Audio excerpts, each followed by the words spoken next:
Ak by ste svojmu mladšiemu ja mali napísať list, v ktorom môžete menej skúsenú verziu seba varovať pred chybami budúcnosti, čo by v ňom stálo?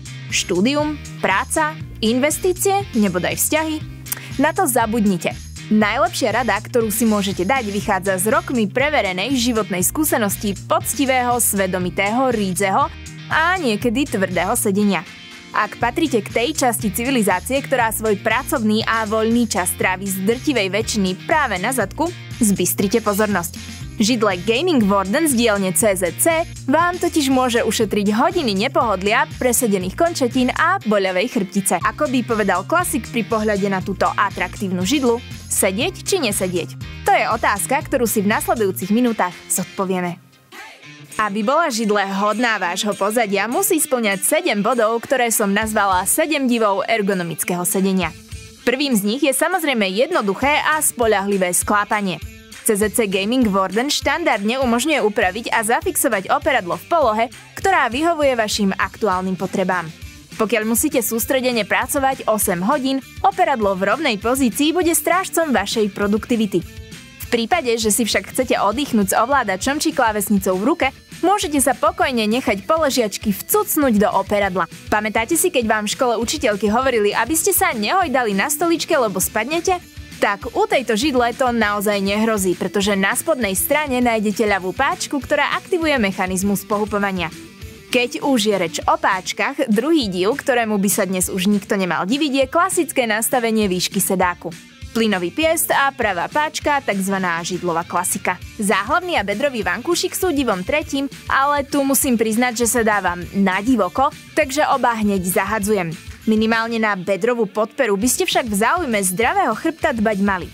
Vankúšik bohužiaľ nie je nejako uchytený a keď sedíte ako paragraf, nevydrží príliš dlho na mieste. Čo treba v tomto smere oceniť je príjemný semišový materiál i fakt, že vankúšiky sa dajú ľahko vyzliecť a vyprať. Poďme však smelo k divu číslo 4, ktorým sú 4D područky. Otáčať ich možno do všetkých smerov po ose X aj Y a prispôsobiť si výšku. Nadchnúť by vás však skôr mohol mäkký poťah s karbónovým vzorom, pri ktorom si vaše otlačené lakte celkom vydýchnú. Úľavu vám prinesie aj 5. div, obzvlášť pokiaľ máte doma klské podlahy. Pogumované kolieska zaistia hladkú manipuláciu, ale nemusíte sa báť, že by ste nechcene lietali hore-dolu. Kolieska totiž majú poistky, vďaka ktorým židly ľahko zafixujete na mieste a to nie je úplne bežné. Musím povedať, že toto nie je prvýkrát, čo sedím na CZC židli, pretože na našom kanáli sme recenzovali už celý rad sedacieho príslušenstva. A medzi nimi aj CZC Gaming Bastion. Neubránila som sa teda porovnávaniu. Podobne ako Bastion má aj táto židle veľmi pevný kovový rám a stabilnú 5-ramennú základňu. Líši sa však od nej nielen poistkami na kolieskach, ktoré u Bastion nenájdeme, ale aj šírkou sedáku a celkovou rozlohou. Bastion už na prvý pohľad pôsobí ako mohutná bašta sedenia, zatiaľ čo štíhly Sexy Warden vzbudzuje útlejší dojem. Do židle sa však bez obáv môžete spustiť celou svojou váhou, pretože Warden by mal vydržať až 150 kg. Na druhej strane uší sedák bude viac vyhovovať nižším váhovým kategóriám, kým Bastion sa hodí povedzme pre konštrukčne širšie základne. Oproti Bastion má však Warden ešte jednu výhodu, a síce úspornosť miesta. Židla je rovnako byteľná, no šikovne sa vojde aj do menších bytov. A to bol, priatelia, div 6, takže ideme do finále. Poťah židle je vyrobený z kvalitnej PU kože a látky, takže je pohodlná, ale tiež odolná. Údržba sa zdá byť nenáročná a prémiové spracovanie zabezpečuje dlhú životnosť. Celkový štýl je vkusný, uhladený a sofistikovaný. Zhrnuté a počiarknuté.